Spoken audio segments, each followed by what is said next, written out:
Hey guys, Louie here, and I had a great question from a member of the community the other day, and that is, what are the best mints to buy from? What are the top-rated mints? I think I had made a comment on one of my videos about, A-level mints and B-level mints and C-level mints. Well, let me go through that really quickly, and let's see what your opinion is. I'm going to just totally use my own personal opinion on what I think the best mints are, but like many things, all the mints come with their own pluses and minuses. But if you're looking for collector value and you're looking for appreciation in a coin, sometimes a home run can set up, and that has something to do with the reputation and the popularity of the mint that mints the coin. And sometimes it has nothing to do with the mint, because it could even be a private mint. This was the other part of the question was, is sovereign coinage really a better investment or a safer investment than rounds and bars and so forth from private mints? And then I suppose there's even products from individuals. So let's go ahead and go through this really quickly. I found this cool website over at Gainesville just to get us started. The central mints of, let's go up to the front. This is major government mints around the world. And let's see if we find your favorite in here, and I'll just have some commentary as I go through. So they've only listed 10, which clearly leaves out a few. But let's see if we catch the major mints of the world, and in the end you can vote for your very favorite. And you could even have a favorite for one kind of coin and another favorite for another kind of coin. But let's go through them quickly. All right, the Austrian Mint, the famous Philharmonic, has been collected in the millions and millions, probably tens of millions, by people, and I'm giving you an American perspective, but certainly in Europe the Philharmonics are very popular, and typically they bring a resale below that of an American Silver Eagle in America, and probably a little bit below that of a Canadian Maple, but really popular coin, good reputation, beautiful coin. And so I'd say the Austrian Mint is probably up there in, the ones or the high twos, the first tier mints or the high two second tier mints, right? And that's only from an American perspective. All right, here we have the Bavarian Mint. I don't really buy much from them, but I think they have, this African wildlife series, which has been wildly popular, due mostly to beautiful images and low mintage. But I don't buy much from them, and they have some more exotic coins as well. But I do have to admit, I have collected the African wildlife series. I'd put the Bavarian Mint in a second tier mint in terms of collectability and resale potential. Okay, La Casa de Moneda, the Mexican Mint. We all like our Libertads. There is the old-fashioned Libertad. There is the new Libertad. These are called onzas, the old ones. And boy, really commanding a nice premium. You couldn't give them away 6 months ago, but nice premiums now on these old onzas. Casa de Moneda, one of the oldest mints in the world, certainly the oldest in the American continents. I'm going to give them a 2+, right? I'm going to put them second tier, but in the plus end of the second tier. Okay, Lamoni de Paris. I have ordered from the Paris Mint. They have some gorgeous products, but virtually no resale here in the United States. Plus, they're a little skimpy on their silver. Canada's known for that as well. And, you'll pay a bigger premium, and they enjoy the artistry of the coin. But in terms of a resale value in America, it is a bomb.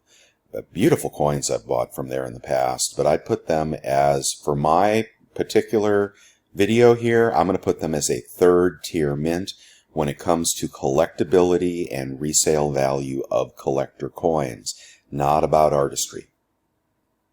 The Mint of Poland. Well, they have some of the most exotic coins you can imagine. And if you're a millionaire and enjoy collecting really exotic things and beautiful things that are done perfectly, they do sometimes command high premiums, but I don't think that is for your average stacker. I'm going to put them squarely in the middle of the second tier mints. New Zealand Mint. So more and more people are learning about New Zealand Mint, and they are very popular with these thematic coins, whether it be the Mickey Mouse or the Star Wars or what is that, Frozen, I'm not sure. But still, second tier, people don't get really excited when you say, I have a coin from the New Zealand Mint. However, they might get excited if you say, I have the full Star Wars series, and that could have good resale value. So keep an eye on them. All right, well, here it is, the big daddy of all the mints, the Perth Mint, top end of the A range, A+, and they have both beautiful images, spotless craftsmanship and quality. They understand mintage to some extent. They have some low mintage offerings. And in America, this is the number one coin, I would say, from a resale perspective. You certainly have stuff that's come out recently, like the Black Flag series. You have the Swans going way back when. You have other, just barn burner, major appreciation coins. Not all their products, the little koalas are sometimes forgot about. These kangaroos here are very generic and minted in the tens of millions, so don't collect those for resale value. But, you get in the kooks and the lunars and the black flags and so forth. Perth Mint, A+. Royal Canadian Mint. Okay, certainly in the A-level mints. I'm going to give Royal Canadian Mint an A-. Now, if you're collecting government bullion, and American Silver Eagles are a little too pricey, come right over here to the Canadian Maple Leaf. It is a good second choice. And in my community, maples bring about $1 below what Eagles bring. Or at least that's how it used to be before the crazy premium set in. So a great stacker coin, a great trusted and beautiful image. The reason I put them in the A- category is that they had such a tremendous problem with coin spotting, and they were so oblivious to it or wanted to ignore the issue on their maples and most of their BU coins, that they lost a good deal of their collector following, because you can't sell a spotted coin for a premium. But still, I think they're trying to come back now, and the maples are a great stacker coin if you want government coins, and they do have some interesting images on some of their BU coins, but they do not command the kind of premium that the Perth Mint commands, but they're trying to change that. I really like their new Creatures of the North series, so let's give them a chance. But certainly in the A-level mints, everybody will know a Canadian Maple Leaf. All right, the People's Bank of China. Well, these were hot a few years ago, and I have to admit I collected quite a few, and I still have quite a few, but with relations souring with China, and they did have some quality issues on the Pandas, which were high premium bullion. A Panda was always $5 or $6 over spot when Eagles were only $2 or $3. But they're beautiful coins. The Panda, the image changes every year. It's 30 grams, not 31, so people don't like that. And if you pay a lot of money for some of these Pandas and they spot, you have lost money. There are some beautiful exotic Pandas. And there are collectors of those, really,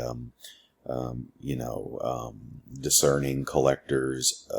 The gold Pandas and the gold Chinese bullion, the special issue, has a following. It is a mighty following. But if you're going to collect Pandas, just keep an eye on the spotting issue is all I would say, and recognize that the premiums are not coming back as good as they did. So I'm going to put them at A minus B plus, just because people are not interested in buying stuff from China as much anymore. Oh, and the mintages were always very high on the Pandas, another hurdle that they had to overcome. All right, here we go in the South Africa's National Mint, the world's largest, I didn't know that, the Rand Refinery, and they are producing Krugerrands in massive supply. Lots of quality issues on the silver Krugerrands. I don't know about the gold. You know, solid B-level mint, but watch the quality. The Royal Mint has got to get an A, a solid straight A, a little below the Perth Mint, and just beautiful coins, sometimes in mintages that are highly collectible. Their gold offerings are second to none. I would say that the Royal Mint's gold offerings are probably the top tier of gold collectability, and more so in Europe than America. Some of their old Britannias fetch $100 for an ounce of silver, and the new ones are always beautiful. I've had some spotting on some Britannias, so they do have some quality issues. Their shipping to America is absolutely horrendous. Their return policies are even worse. So difficult for Americans to buy directly from the Royal Mint, which I've done. But you can pick up their products in America, usually at APMEX. So highly collectible coins. Seems like some do better than others, so you have to be discerning on what you collect. But Royal Mint, absolutely A-level mint. Turkish State Mint, well, I have to say I'm completely ignorant of the Turkish Mint. So what are your thoughts on that? I'd certainly give that a C, just from an American perspective. I doubt you'd get your money back if you invested heavily in Turkish coins. All right, really quickly, I just want to go through all the mints of the world. I think this is Wikipedia or just a random website. But, the Royal Australian Mint, well, it's kind of a cousin to the Perth Mint, but I believe it's a private company, and they have some kind of reciprocal marketing agreement between them. I'd put the Royal Australian Mint at a B-level mint, and I know they're printing more and more, but people aren't going to jump out of their chairs when you say Australian Mint, unless they really love the series. Belgium, Bermuda, Canada we talked about, Cayman Islands. So you might find that private mints or private retailers like APMEX or others will engage countries to use their sovereign rights to make a coin that has monetary value in their country, but it is not actually from the country. It's actually privately contracted. All right, Croatia, Cuba, Czech Republic. I've seen some of their coins. Egypt, Finland. All right, here is Germany, and I believe all their websites are in German, so hard for an American to shop there. Not to be confused with the Germania Mint, which is actually a private mint. Here we have British Royal Mint, Pobjoy, produce some great products, but also probably a second-tier mint. Let's see, Ireland, Italy, Japan, South Korea. Okay, so Seoul has a mint, but we definitely have the Comsco Mint in South Korea, which must be private, I'm guessing. Some nice products come out of Comsco, also a second-tier mint. New Zealand, we've talked about that. Poland, we've talked about that. Sierra Leone, South Africa, yes. Spain, Sweden, Switzerland. Oh, and the Vatican City has its own mint. Some of you have seen some of those coins. And I think we missed in the top 10. And I think this should have been in there, the United States Mint, clearly a Tier 1 mint, but sorely lacking on collector coins. Now, they do have commemorative releases, which often do not do that well in the aftermarket. But from time to time, when they have a really low mintage coin that is, U.S. legal tender and, has a high following, like recently we've seen that in the platinum coins and some of the silver coins, you can get some real winners from the United States Mint. All right, so not to be confused with Gov Mint, which is a private retailer, really. All right, let's see what else we can find. All right, and here is a blog from goldandsilver.org of private mints, again in no particular order. So, private mints would be in the third tier, and that does not mean that they're not collectible, but they are generally not going to be legal tender. But sometimes they are through relationships and contracts with other countries, so they can get a denomination on those and make them into coins. But let's see, A-Mark has been around for quite a long time. They're based in El Segundo. Well, I used to go body surfing out in El Segundo when I was a kid. There is a beach there.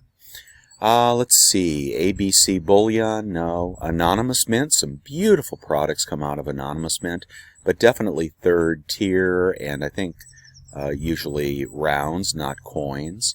Asahi Refining, let's see, 2014, they have 100-ounce bars, low premium 100-ounce bars, but with name recognition. Atlantis Mint, definitely rounds and bars. Some have mintages, worth collecting. Baird & Company is a UK company, and they have worked before with the Royal British Refinery, producing some branded bars. Ella Metal is no more, but they are the creators of the Privateer series, also not coinage. Engelhard, one of the most collected bullion bars out there, and let's see, they were bought by German chemical company BASF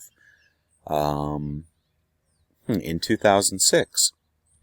Franklin Mint, okay, more collector coins there, usually don't do that well in the aftermarket, all third tier.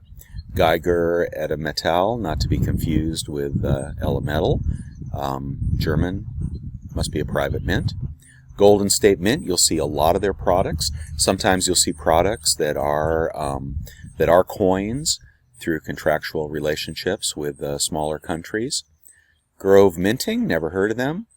Heraeus, again, another European mint. Highland Mint, you'll see some of their stuff, I believe, 70s and 80s. Some of the half-pound and pound silver dollar replicas, I think. Johnson Matthey, always collectible. They were acquired by Asahi, but Johnson Matthey's silver bars remain collectible items, okay.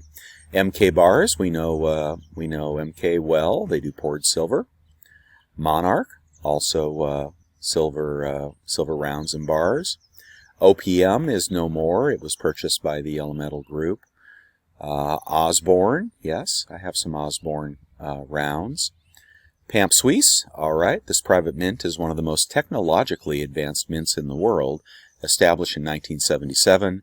Based in Ticino, Switzerland, known for their gold, their beautiful gold Lady Fortuna bars. Prospector Gold and Gems, there's familiar Prospector, you'll see some of those going back into the 80s. Provident Metals, they will have things minted. Provident and Elemental were joined at the hip. And they created a lot of good stuff. Now, I think after Elemental went out of business, Provident changed its supplier relationships. Scottsdale, so if there is a high level of third-tier mint, Scottsdale would certainly be in it. Beautiful, beautiful rounds, always beautiful, always collectible, if the premiums aren't too high. Silvertown, largest respected dealers of coins, modern bullion, precious metals. I believe that they do a lot of refining as well. Sunshine Mint, all right, we know them. Belcambi, known for its gold, based in Switzerland. And, I think that just about wraps it up. So, the private mints I put in the third tier, but they certainly can have very, very collectible products and not to be ignored. In interest of not making this video too long, the other question from the community member was whether there is safety in having denominations or coins backed by sovereign governments, and whether that could place a floor on the value of silver. If silver, for example, were to drop, it's all an American silver eagle is always worth the dollar. But I cannot see a scenario whereby the monetary value of coins being so low will ever be a factor. Although often people do place more trust in coins than they do private mint rounds. If it has a country and a denomination on it, I think they feel it may be a more secure purchase. It may be more authentic. But honestly, I would say that is not a really good case for it. I was here searching pandas recently, and so a panda is from a sovereign government, and 1 yuan, or how many yuans? I don't recall how many yuans. Let's see, 50 yuans, which is worth very, very little.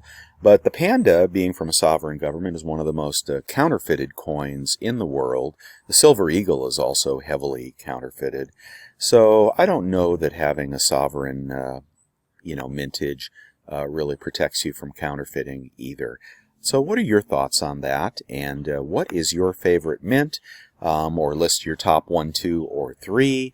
And it's okay to have private mints in there. Any advice you have to new stackers would be appreciated.